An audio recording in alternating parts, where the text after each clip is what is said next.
Hello everyone, welcome back. Class 12th accountancy में हमारा topic चल रहा है अकाउंटिंग फॉर शेयर कैपिटल और we can say issue of shares. और इशू ऑफ शेयर्स का ये हमारा थर्ड लेक्चर है। प्रीवियस दो लेक्चर्स में हमने एक में तो meaning, introduction of companies and different features of companies पर डिस्कशन किया था, और दूसरे लेक्चर के अंदर हमने डिफरेंट टाइप्स ऑफ कंपनीज पर डिस्कशन किया था। ओके, अब हम आगे बढ़ते हैं और इस लेक्चर में हम डिस्कस करेंगे एक बहुत ही important concept, that is what different types of shares, कि एक्चुअली कंपनी में कितने टाइप्स के शेयर्स होते हैं।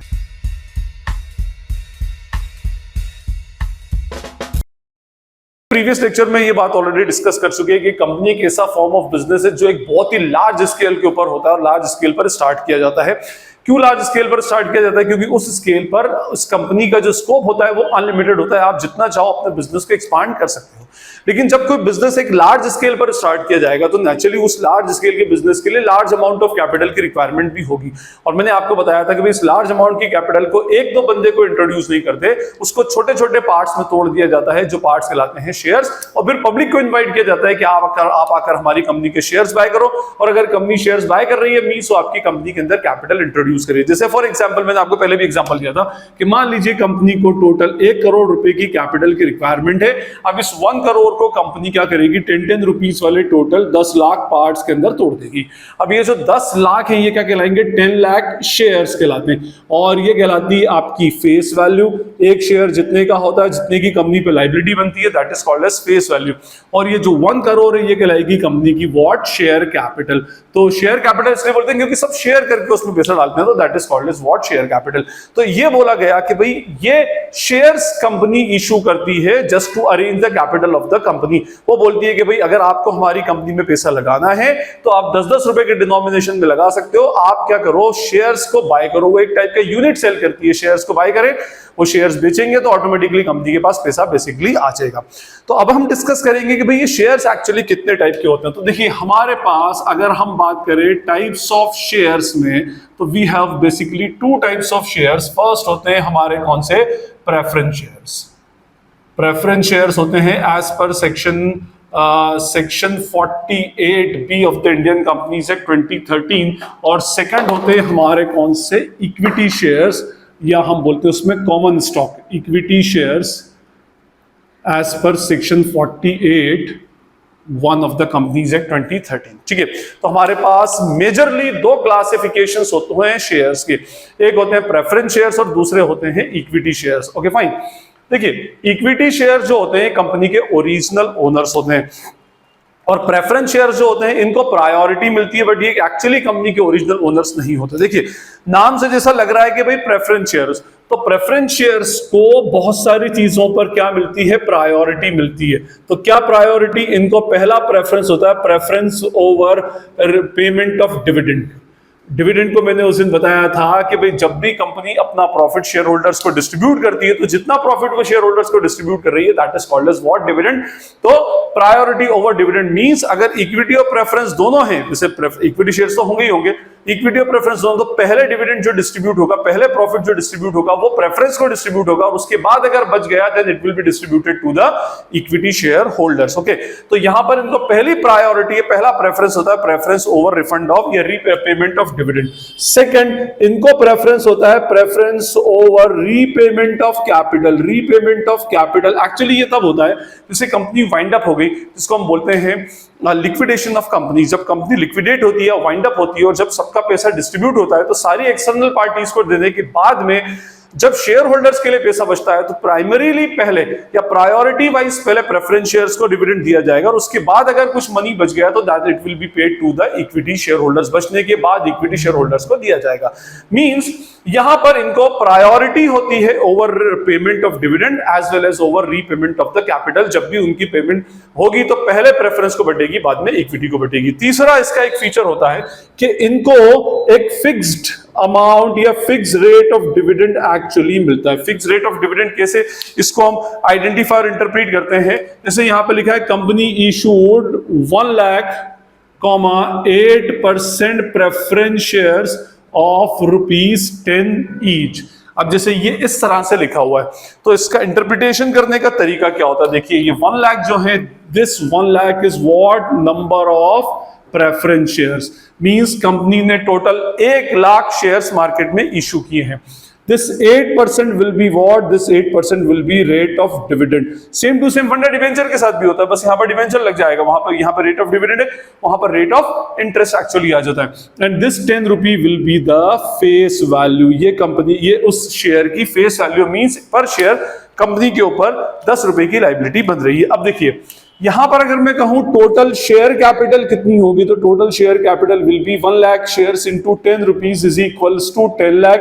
10 रुपए की शेयर कैपिटल है और इस पे डिविडेंड कितना डिस्ट्रीब्यूट होगा, तो dividend will be distributed at the rate 8%, that is what rupees 80,000 rupees का डिविडेंड एक्चुअली कंपनी इसको डिस्ट्रीब्यूट कर देगी and that will be the fixed rate of dividend. 8% dividend और 8% का हिसाब से 80,000 रुपए का जो डिविडेंड है वो हर साल कंपनी को डिस्ट्रीब्यूट करेगी। अब भले कंपनी को प्रॉफिट अगर मान लीजिए 80,000 का ही एग्जैक्टली प्रॉफिट है तो 80 पूरा प्रेफरेंस को डिस्ट्रीब्यूट हो जाएगा और इक्विटी वालों के लिए कुछ भी नहीं बचेगा। अगर 1 लाख 80 भी है तो भी कितना डिस्ट्रीब्यूट होगा, 80 इनको डिस्ट्रीब्यूट होगा और 1 लाख किसके लिए बच जाएगा, इक्विटी शेयर होल्डर्स के लिए। अगर 10 लाख भी है तो 80,000 इनको और 9,20,000 किसका हो जाएगा, फिर वो इक्विटी शेयर्स का हो जाएगा। तो इनका थर्ड फीचर होता है कि इस पर रेट ऑफ डिविडेंड जो होता है it is always fix rate of dividend से इनको हम पेमेंट करते हैं। उसके बाद no right to attend the meeting of the companies. इनके पास सारी प्रायोरिटी राइट्स है, सारे प्रायोरिटी राइट्स है कि डिविडेंड डिस्ट्रीब्यूट होगा तो इनको पहले, कंपनी वाइंड अप होगी, कैपिटल डिस्ट्रीब्यूट होगी तो पहले इनको। लेकिन इनके साथ एक प्रॉब्लम है कि ये कंपनी की किसी मीटिंग को एक्चुअली अटेंड नहीं कर सकते। मैंने कहा कि कंपनी के ओरिजिनल ओनर्स नहीं होते, इनका स्टेटस लोन प्रोवाइडर्स और ओरिजिनल ओनर्स के बीच का एक स्टेटस फाइनली होता है। फाइन। उसके अलावा इनको नो वोटिंग राइट और इनके पास कोई वोटिंग राइट नहीं होता। मैंने आपसे लास्ट टाइम भी बताया था कि कंपनी के अंदर डेमोक्रेटिक पैटर्न चलता है। डेमोक्रेटिक पैटर्न का मीनिंग होता है जो उसके मेंबर्स होते हैं, जो उसके ओनर्स होते हैं, उसके शेयर होल्डर्स होते हैं, ये भी किसी पॉलिसी के फेवर में या उसके अपोज में वोटिंग करते हैं। जिस तरह से हम हमारी कंट्री की गवर्नमेंट को इलेक्ट करने के लिए वोटिंग करते हैं, ऐसे ही ये लोग भी क्या करते हैं, उसके लिए वोटिंग करते हैं। तो इसमें जो वोटिंग राइट होता है वो voting right equity share holders के पास होता है, प्रेफरेंस शेयर होल्डर्स के पास में नहीं होता। फाइन। तो ये हमारे प्रेफरेंस शेयर्स के कुछ एक्चुअली फीचर्स थे। ठीक है। प्रेफरेंस शेयर्स के टाइप्स होते हैं, बट प्रेफरेंस शेयर के टाइप्स पर आने से पहले मैं आपको थोड़ा सा इक्विटी शेयर्स के बारे में भी एक्सप्लेन कर दूं कि इक्विटी शेयर का एक्चुअली मीनिंग क्या होता है, ताकि फ्लो में एक साथ आपको समझ में आ जाए। ओके, देखिए इक्विटी शेयर्स जो होते हैं these are the original owners of the company. ये कंपनी के ओरिजिनल ओनर्स होते हैं, कंपनी के असली मालिक। इसीलिए तो भाई ओनर को हमेशा पैसा जो होता है सबसे लास्ट में मिलता है, इसीलिए इनको जो मनी मिलेगा वो सबसे लास्ट में मिलेगा। प्रॉफिट होगा तो वो भी सबसे लास्ट में, कंपनी वाइंड अप होगी, जो रीपेमेंट होगा वो भी एक्चुअली सबसे लास्ट में, सबको देने के बाद, इवन प्रेफरेंस को देने के बाद। तो ये ओरिजिनल ओनर्स कंपनी के होते हैं। No fix rate of dividend. No fix rate of dividend का मीनिंग होगा इनको कभी भी डिविडेंड फिक्स रेट से नहीं मिलता। It is completely dependent on the amount of profit earn by the company. जितना भी कंपनी अर्न करेगी अकॉर्डिंगली फिर वो डिविडेंड डिस्ट्रीब्यूट कर सकती है। ज्यादा अर्न करेगी ज्यादा डिविडेंड डिस्ट्रीब्यूट करेगी, कम अर्न करेगी कम डिस्ट्रीब्यूट करेगी।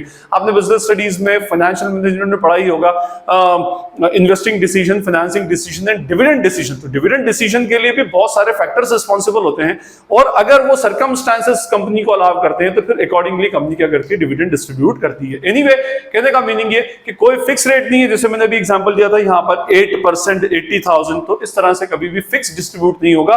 हो सकता है ये प्रेफरेंस शेयर के डिविडेंड से ज्यादा हो जाए, हो सकता है प्रेफरेंस शेयर के डिविडेंड से कम हो, या हो सकता है कंपनी इसको इक्विटी वालों को उस साल में डिविडेंड डिस्ट्रीब्यूट ही ना करे। ठीक, fine. But they have a right to attend the meeting.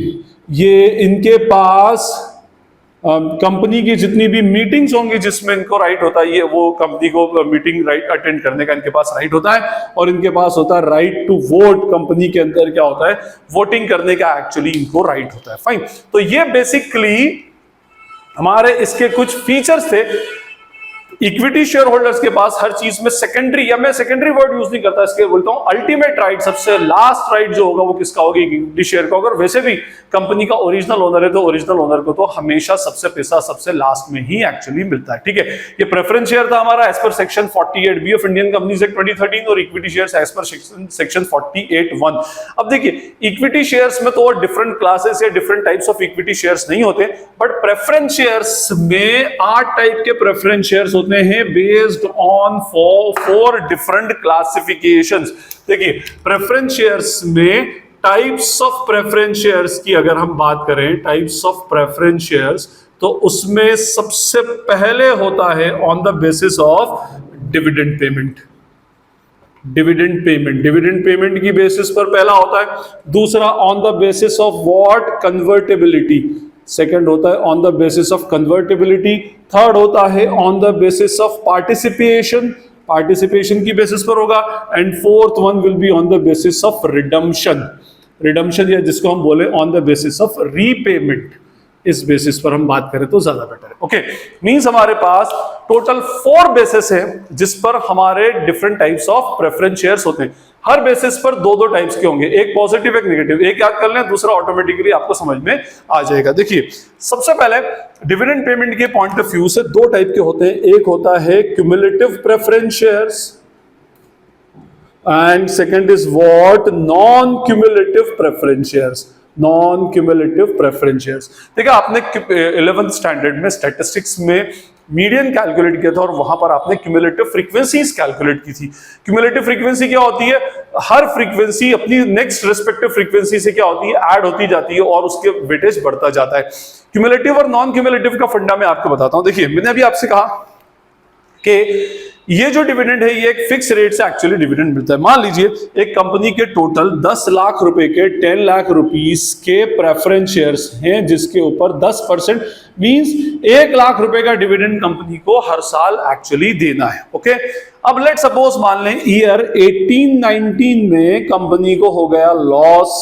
Okay, अब जब कंपनी को लॉस हो गया तो no dividend will be paid, no dividend will be paid. लेकिन अगर ये क्यूमुलेटिव है तो ये जो डिविडेंड है ये अरियर हो जाएगा और कॉन्टिंजेंट लायबिलिटी हो जाएगी। कॉन्टिंजेंट लायबिलिटी का मीनिंग होगा कि शेयर होल्डर तो उस पर क्लेम नहीं कर सकते, बट कंपनी एक्सेप्ट करेगी कि भाई हमको इसको एक सर्टेन पीरियड ऑफ टाइम के बाद पे करना है।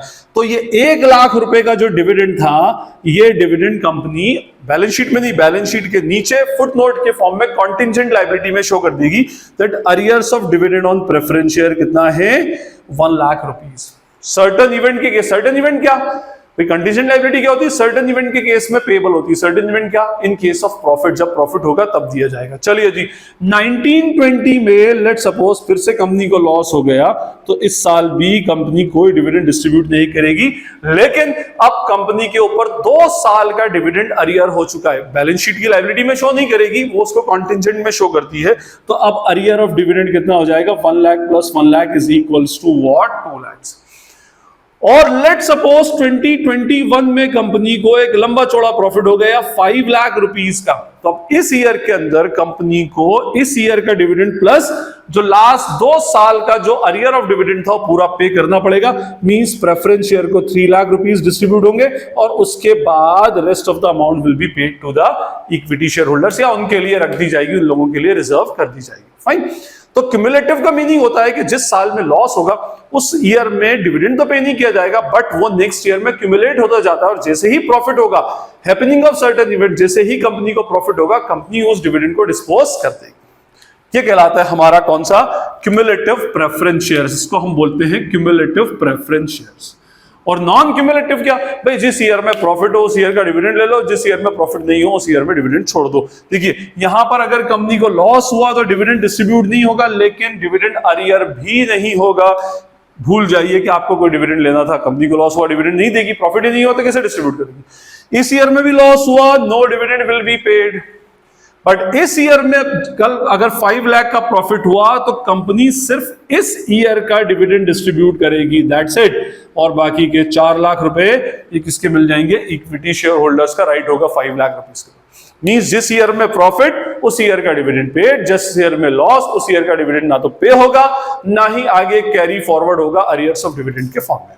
तो ये है हमारा कौन सा, cumulative preference shares and non cumulative preference shares. ये डिविडेंड पेमेंट की बेसिस के ऊपर एक्चुअली कंसीडर करते हैं, हम उसका क्लासिफिकेशन बेसिकली करते हैं। तो आई होप आपको क्यूमुलेटिव और नॉन क्यूमुलेटिव का कंसेप्ट क्लियर हो गया होगा। Anyway, come to the second one, convertibility point of view. इसमें फर्स्ट होता है convertible preference shares and second are non convertible preference shares.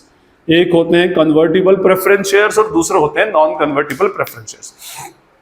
Actually होता क्या है, कंपनी जब प्रॉमिस कर दे कि भाई ये प्रेफरेंस शेयर्स हैं आप स्पेसिफिक पीरियड के बाद इसको चाहें तो इक्विटी शेयर्स में कन्वर्ट कर सकते हैं। देखिए इक्विटी शेयर्स को भले ही सब पे अल्टीमेट राइट है, लेकिन प्रिविलेज इक्विटी शेयर्स के पास ये वही कंपनी का मालिक है। बिजनेसमैन का, देखिए कोई भी बिजनेस में बिजनेसमैन का जो राइट होता है वो अल्टीमेट होता है, सबसे लास्ट में अपने लिए निकालता है, बाकी सबको पहले देता है वो, तभी तो हमारा नेट प्रॉफिट P&L में लास्ट में बचता है। तो इसी तरह से उसके पास एक प्रिविलेज होता है कि वो एक्चुअल ओनर है। तो कंपनी ने लेट सपोज कि 1 अप्रैल 2016 को 5 लाख डिबेंचर्स इशू किए और बोला गया कि आप चाहो 31 मार्च 2021 के बाद इनको चाहो तो इक्विटी शेयर्स में कन्वर्ट कर सकते हो।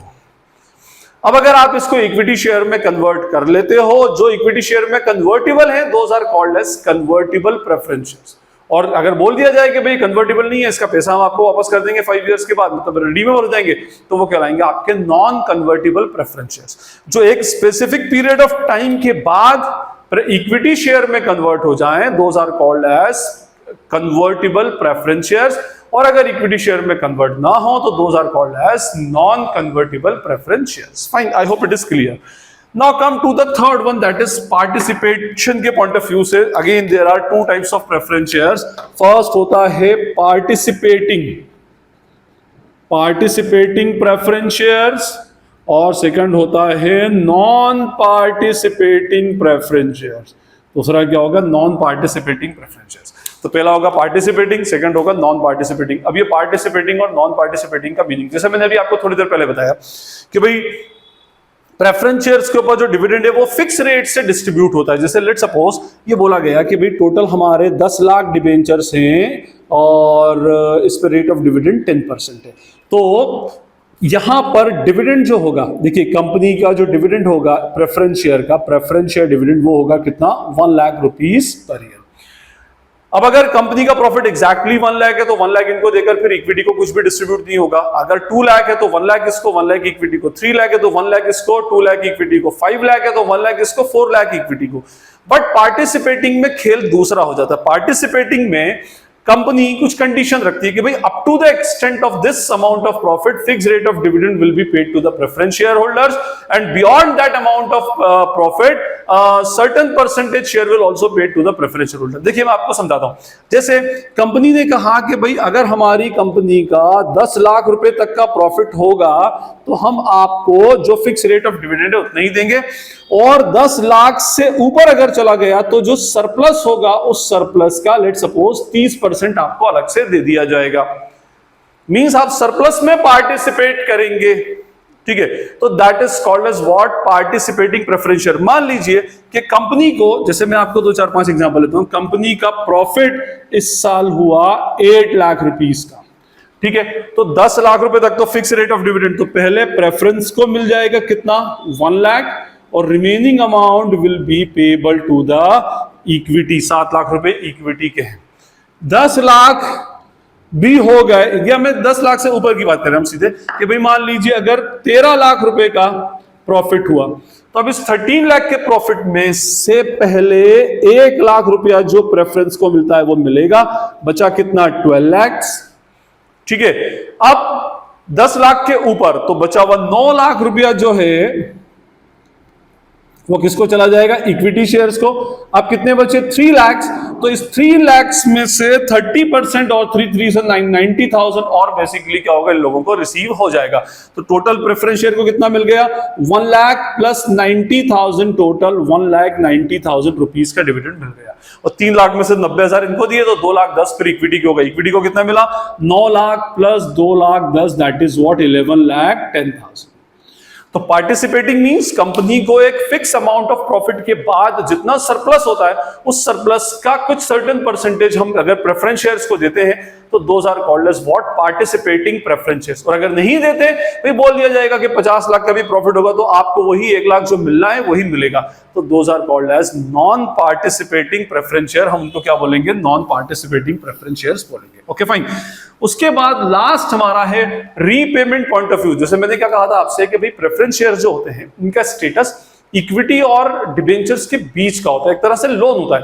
तो कंपनी उनको ये बोलती है कि भाई हम एक फिक्स पीरियड ऑफ टाइम के बाद आपका ये जो पेमेंट है जो आपने हम कंपनी में इन्वेस्ट किया इसको हम क्या कर देंगे? रीपेमेंट कर देंगे।